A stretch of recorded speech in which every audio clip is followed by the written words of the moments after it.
Said it seems like it's okay, right? Yeah, I think it's okay. How's it going? So today I'm working on my 1995 Nissan 300ZX. And this car is an automatic transmission. But when I bought this car, it came with a manual transmission and a full kit to install it. So clutch pedal, brackets, cross member, a drive shaft, everything, or almost everything, I'll say, that I'm gonna need to convert this to a manual transmission. That was part of the reason I got a good deal on this car. The manual transmission cars are a lot more sought after, and I know personally I much prefer the manual transmission to an automatic. As far as I know, some horsepower was actually robbed from the car just to operate the automatic transmission. So there's a lot of benefits to having a manual, and in my opinion, they're a lot funner to drive. And for me, it's part of the experience for a car like this, like a 90s Japanese sports car. All right, so here's that manual transmission that came with the car when I bought it. And it looks like it has about 100,000 miles of dirt and grease. And I always like to pretty, thoroughly clean stuff before I install it. I think I'm gonna go ahead and, really scrub this guy down, pressure wash it. It'll make installation a lot more pleasant, and, any future work or installation, also not so bad to do.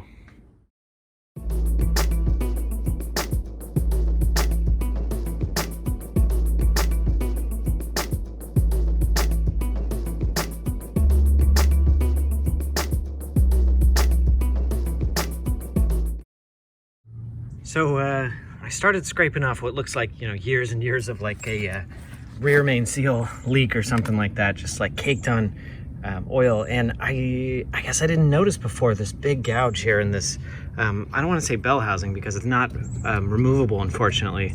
It's just part of the transmission, but I guess you can call it the bell housing. That's crazy. Look at these huge gouges. And it does go through. You can kind of see the gap there through the actual full piece itself. There's another one here, and there's even small cuts over here as well. Here, I guess I didn't notice that before. When you're buying this stuff, you just kind of you're focused on other things, and you don't really worry that there's going to be huge gouges in your bell housing. I don't know what happened here. Did a clutch explode or something like that? Well, I can't say for sure that that's going to be okay. I mean, it doesn't seem like it's enough of this structure to make, a big difference. So I don't know what I'm going to do. I guess this is aluminum. I'm sure it is.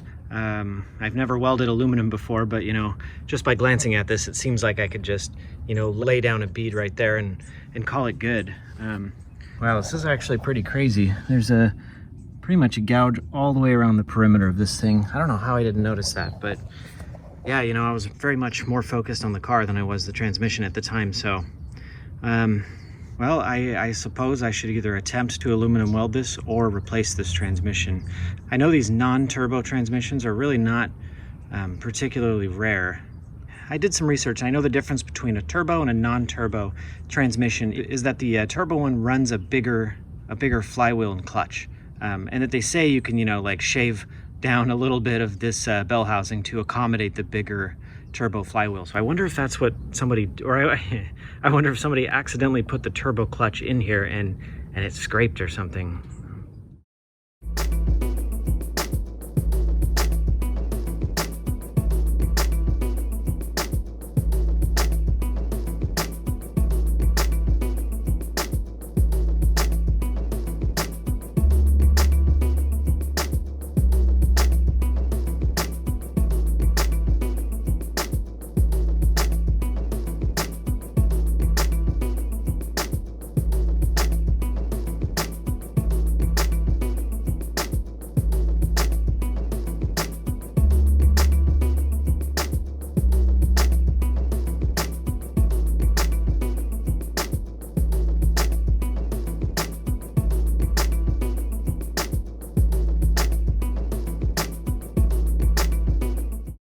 All right, there we go. Not too bad. Definitely got the inside of this guy all cleaned out, and especially around those scratch marks. Before washing this, I did call around to all the, the Japanese, JDM engine importers here around Los Angeles, and I found a few of these transmissions, but it seems like they're asking about $1,500 for these things, which which is a little bit, well, it's a lot more than I wanted to pay for one. And it seems like the going rate used on like OfferUp or whatever is somewhere around like $700 or $500 for one of these guys. I even found one for like less than 400, I think like 350 or something. So that's still an option, but I think this one's worth saving. So I think to weld with my MIG welder, I'm gonna have to get some sort of like spool gun or something for the aluminum wire. I guess it's different than the steel wire. I've never welded aluminum, so I might attempt that, but I think first I'm just gonna call around some shops because, you know, somebody with, you know, like a TIG welder can probably fill this in like really, really quick. All right, so one thing I got to figure out here is why my battery keeps dying. I've noticed the last few times I've driven this thing that if I let it sit for like more than, you know, maybe like 4 or 5 days, the battery's not completely dead, but it's definitely pretty weak. So let's pop this hood here. Now that can be caused by one of two things. One is that, you know, the battery is bad. And I can tell by the sticker here that it's not terribly old. It's maybe like, you know, it's less than 3 years old. But you know, there is some corrosion around the post. So I'm kind of suspecting and I'm kind of hoping that the battery is bad here. Yeah, you can see some leakage around the little top cap things here. You know, I might get lucky and I might get this replaced under warranty. I'm sure that it has more than a 3-year warranty. So, but the other possibility is that there's some sort of, you know, electronic device there that's dragging down the battery as it's turned off. When you switch off your power, you're supposed to get down to close to 0. You know, there's usually a little bit of battery draw from like, you know, your clock and stuff like that. But I did just swap a bunch of stereo stuff up there. So that's kind of suspect that I noticed that just after doing that. There's actually an easy way to check this to see if you have any sort of draw on your battery when your car is shut off. So all you need to check this is one of these voltage testers here. And you'll want to take off your positive side here, making sure not to ground your wrench on something like I always seem to do. The idea here is just to run this thing on milliamps between your battery post and your battery cable. And I know you're not supposed to, you know, do anything like turn your car on, or if you suspect a pretty big amperage draw, I think you can toast one of these things. You know, I'm sure there's some sort of like fuse or something, but I'm pretty confident that it's not a big amperage draw if there is one. So I think it's safe to go ahead and try this guy out.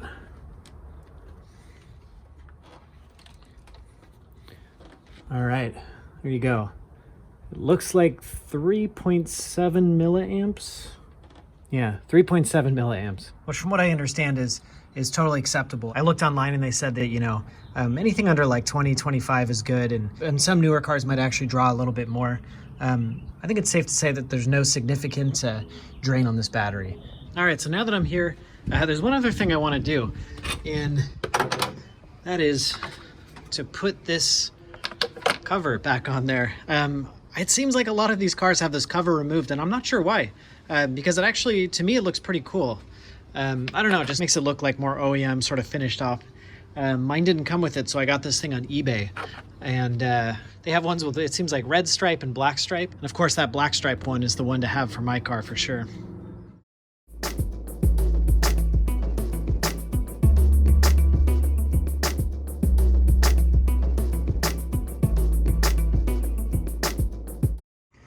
All right, I think that looks cool. Maybe people don't like these because they tend to fade over time or something, but I like the V6 and the, you know, twin cam, whatever. Awesome. All right, so let's get back to this transmission. I did call around to a few shops to have this repaired because I've never welded aluminum before, and I don't have a TIG welding setup. I only have a MIG welding setup, but I found 2 places that agreed to try and repair these things. One guy said he would do it for like around $100 or so, and I told him okay, but he never actually called me back. I tried calling a few times. The other shop that I found wanted $350 to repair these. And you know, I know aluminum welding is a little bit difficult, but that's pretty close to the value of this transmission. So I'm gonna give this a try and weld this myself. I am gonna try and MIG weld it. So I did buy a spool gun here.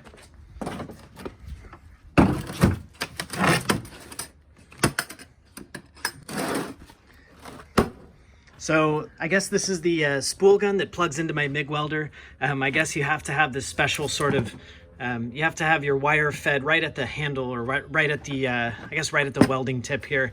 So this will be my first attempt at it. I also had to buy a special bottle of welding gas, because I guess, you know, my normal mix of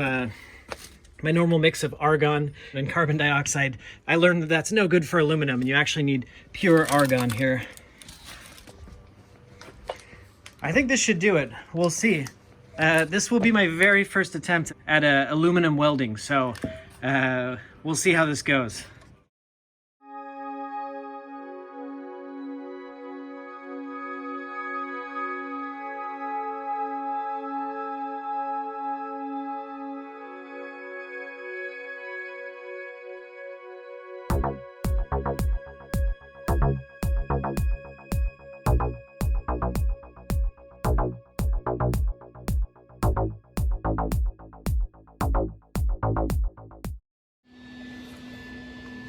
All right, so I got my welder set up. I got my spool gun all plugged in and working good. So I think I'll start here at this little crack on the top. I have the welder settings to weld about 3/16 inch steel, which I think this is probably closer to 1/4 inch, but it's probably better to run a little less hot than too hot, because I'll burn right through it if I use too much power. So we'll give it a try and we'll see what happens.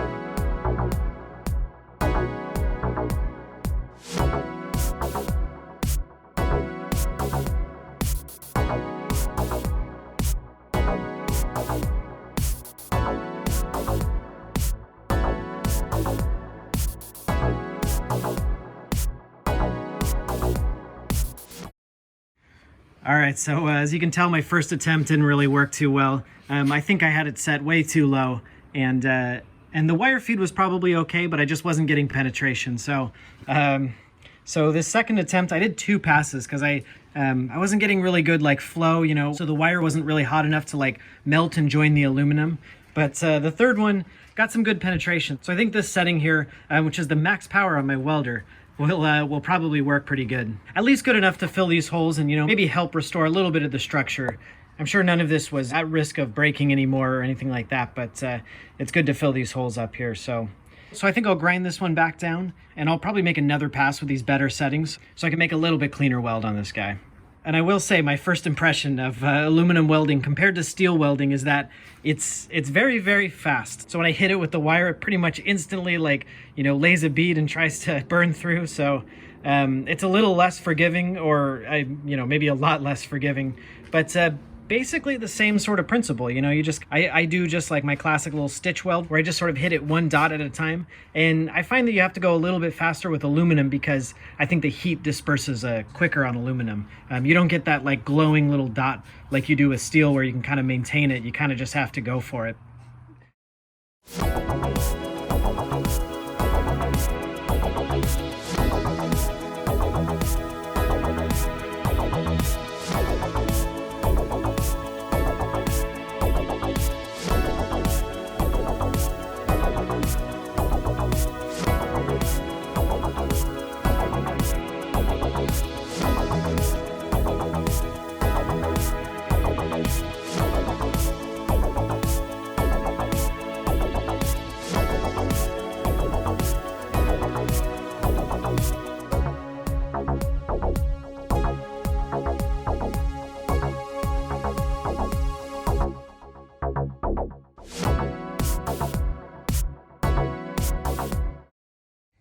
All right, so I spent a good amount of time grinding off all of my welds here, especially around some of these high points here, just to make sure that there's going to be no interference with the flywheel or the clutch or anything like that.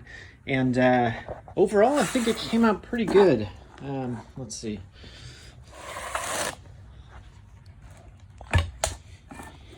Yeah, you can see here, this was actually some of those bad welds that I did, you know, those first welds.